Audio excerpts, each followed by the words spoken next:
नमस्कार, आप सभी का स्वागत है। मैं हूं अजय। आज 23 जुलाई 2026 को वह कहानी जो देश के हर युवा के दिल को छू गई। जब सिर्फ 3 दिनों में देश के युवाओं ने प्रधानमंत्री के पिछले 12 से 15 साल के पीआर का सत्यानाश कर दिया। प्रधानमंत्री ने एक ट्वीट किया कि वो फास्ट ट्रैक कोर्ट बनाएंगे पेपर लीक से निपटने के लिए, मगर छात्रों ने उनकी बात नहीं मानी। ये सुबह का वक्त था जब ये ट्वीट हुआ, लेकिन दोपहर होते होते एक खबर आई जिस खबर ने उनके ट्वीट पर ही सवाल खड़े कर दिए। आपको क्या लगता है कि नीट 2024 का महाघोटाला जिसकी वजह से सब कुछ हो रहा है, उसमें जो आरोपी बनाए गए, महीनों तक पुलिस और पूरे नेशनल मीडिया चीख चीख कर एक ही नाम ले रही थी, मास्टरमाइंड संजीव मुखिया। लेकिन अब इस इन्वेस्टिगेशन में एक नया प्लॉट ट्विस्ट हुआ है जो से हमारे सिस्टम पर तमाचा है। देश की सबसे बड़ी एजेंसी सीबीआई ने साफ कह दिया है कि संजीव मुखिया के खिलाफ पेपर लीक का एक भी सिंगल सबूत नहीं है। सीबीआई ने 45 आरोपियों के खिलाफ चार्जशीट दाखिल की थी, मगर मुखिया को क्लीन चिट दे दी। तो अब सबसे बड़ा सवाल यह है कि अगर वो मास्टरमाइंड नहीं था तो असली गुनहगार कौन था, और बिहार पुलिस उस वक्त किसे बचाने की कोशिश कर रही थी।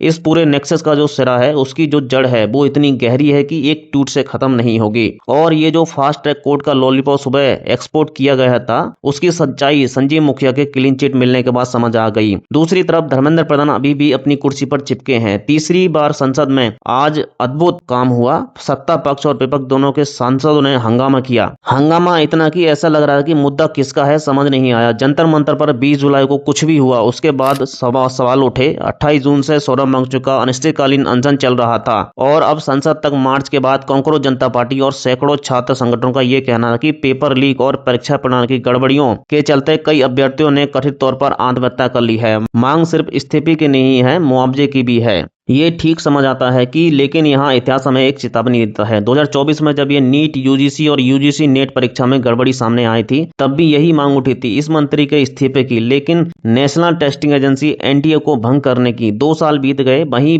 मंत्री वही रहे, एजेंसी वही रही, और फिर भी हम वही आरोप, वही मांग, वही प्रदर्शन। बस थोड़ा तीखा प्रदर्शन है। प्रताप बानू मेहता ने 2024 में लिखा था कि परीक्षाएं भारत जैसे संसाधन सीमित राज्यों में, सीमित समाज में सामाजिक गतिशीलता का लगभग इकलौता भरोसेमंद जरिया बन चुकी है। इसलिए परीक्षा प्रणाली से भरोसा उठना पूरी शासन व्यवस्था पर से भरोसा उठने जैसा है। उन्होंने लिखा कि केंद्रीकृत परीक्षाओं का ये मॉडल राज्य बोर्डों और विद्यालयों और अंधविश्वास से पैदा हुआ है, और मौजूदा सरकार भी इसे वैचारिक नियंत्रण और प्रशासनिक कमजोरी के मैल ने और बिगाड़ दिया है। सवाल यह है कि अगर मांग वही है, समस्या वही है, तो फिर हल भी वही होना चाहिए। इस्तीफा रह जाएगा, समस्या कहीं गहरी है। जब कोई बड़ा प्रशासनिक फेलियर होता है, चाहे वह पेपर लीक हो, चाहे वह कोई घोटाला हो या ठेका घोटाला हो, जवाबदेही तय करने की 3 ही रास्ते हैं: आरटीआई, संसदीय समितियां और न्यायिक जांच। 3 रास्तों को कमजोर करने का एक शांत व्यवस्थित तरीका भी मौजूद है। पहला, आरटीआई दायरा। जब कोई काम कार्यकर्ता पत्रकार परीक्षा एजेंसी से ये पूछने की कोशिश करता है कि पेपर लीक कैसे हुआ, ठेका कैसे मिला, जांच कमेटी में कौन बैठा, जब अक्सर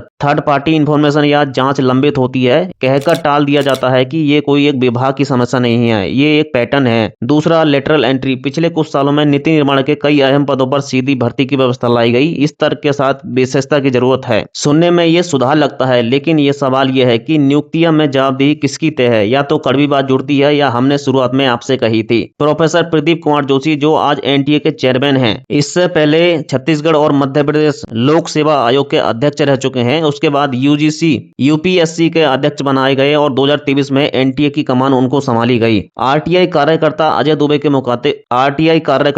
दुबे के मुताबिक दस्तावेज से यह पता चलता है कि मध्य प्रदेश लोक सेवा आयोग में उनकी नियुक्ति की सिफारिश में एबीपी से जुड़ाव का जिक्र था। ये आरोप है कि स्थापित तथ्य नहीं, लेकिन ये आरोप किसी सोशल मीडिया अफवाह से नहीं, बल्कि आरटीआई के जरिए निकलते गए डॉक्यूमेंट से लगा है। आलोचकों का यह कहना है कि ये कोई इकलौता मामला नहीं है, एक पैटर्न का हिस्सा है, जहां परीक्षा और उच्च शिक्षा से जुड़े स्वायत्त नियामक निकायों के शीर्ष पदों पर ऐसे शिक्षाविदों और प्रशासकों को बैठाया जाता है जिनकी वैचारिक निकटता सत्ताधारी विचारधारा से जाहिर की जाती है। अब यही वो कड़ी है जो किसी ने खुलकर नहीं जोड़ी। जिस मंत्रालय के मातहत एनटीए काम करती है, उसके मुखिया खुद केंद्रीय शिक्षा मंत्री धर्मेंद्र प्रधान है, और प्रधान को भी राजनीतिक शुरुआत बिल्कुल उसी जगह से हुई, एबीपी से। ये एक गोपनीय जानकारी नहीं है। प्रधान की अपनी पब्लिक जीवन में ये दर्ज है कि 1993 में एबीपी से जुड़े, 1985 में तालचेर में छात्र संघ बने, 1995 में एबीपी के राष्ट्रीय सचिव तक पहुंचे। इसके बाद भाजपा का मुख्यधारा राजनीति में कदम रखते हैं।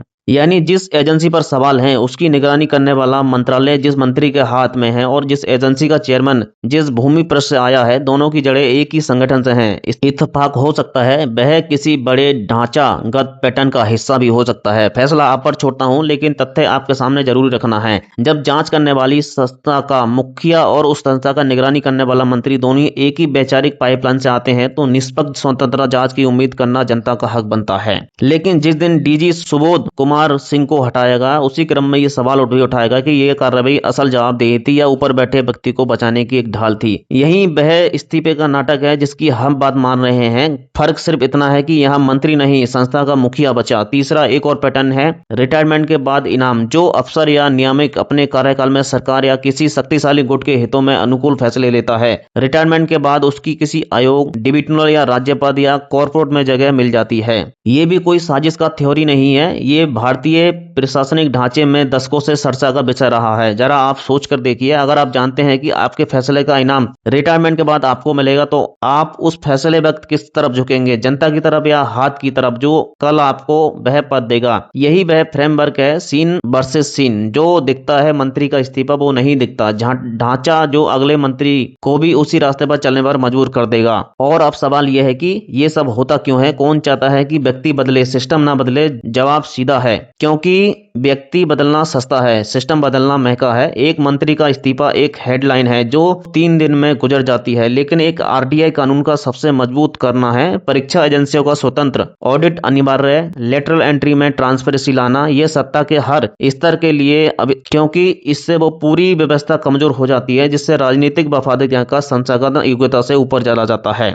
अब आते हैं दूसरे पक्ष की तरफ, जो सरकार का पक्ष है। जैसे पीएम ने कह दिया, उसके बाद तमाम मंत्रियों ने कह दिया कि किसी ने अकाउंटेबिलिटी नहीं ली। सरकार और मंत्रालय का यह पक्ष है कि परीक्षा प्रणाली में सुधार लगातार किए जा रहे हैं, लेकिन तकनीकी निगरानी बढ़ाई जा रही है और हर आरोप की जांच एजेंसियों से कराई जा रही है। ये तर्क सिर्फ पूरी तरह से खारिज नहीं किया गया। किसी भी साल परीक्षा प्रणाली में जहां करोड़ों अभ्यर्थी शामिल होते हैं, शून्य गड़बड़ी की उम्मीद करना अव्यवहारिक है। लेकिन डाटा यह नहीं कहता कि 2024 और 2026 की घटना में मांगे लगभग समान है, समस्याएं दोहराई गई। अगर इस्तीफा असली जवाबदेही होता है तो पैटर्न दोबारा नहीं दिखता। असली सवाल इस्तीफे का होने या ना होने का नहीं है, यह है कि इस्तीफे के साथ ढांचागत सुधार किए गए या नहीं किए गए। तो आज जब जंतर मंतर की तस्वीरें देख रहे हैं, संसद तक मार्च की खबरें देख रहे हैं, सुन रहे हैं कि नेता किसी मंत्री का इस्तीफा मांग रहा है, तो सवाल पूछिए, क्या ये मांग सिर्फ एक कुर्सी बदलने की है या ढांचे की बदलने की है, जो हर साल में यही कहानी दोहराता है। एनटीए का चेयरमैन और देश की शिक्षा मंत्री जिस वैचारिक भूमि पर से आते हैं, क्या इस पूरी प्रणाली शिक्षा प्रणाली की तबाही की एक वजह एक वैचारिक प्रणाली भी है? ये सवाल आप पर छोड़ता हूं, इसका जवाब दीजिए। क्योंकि जब तक प्रोग्रेसिव माइंडसेट की शिक्षा नहीं होगी, किसी भी देश में जिसकी भी तरक्की की है उसने शिक्षा व्यवस्था को अगर आप पढ़ेंगे तो आपको समझ आएगा कि एक वैचारिक शिक्षा व्यवस्था की तरफ ढकेलने की कोशिश खास विचार की तरफ है। क्या इस पूरे समस्या की जड़ वही है? जरूर बताएं कमेंट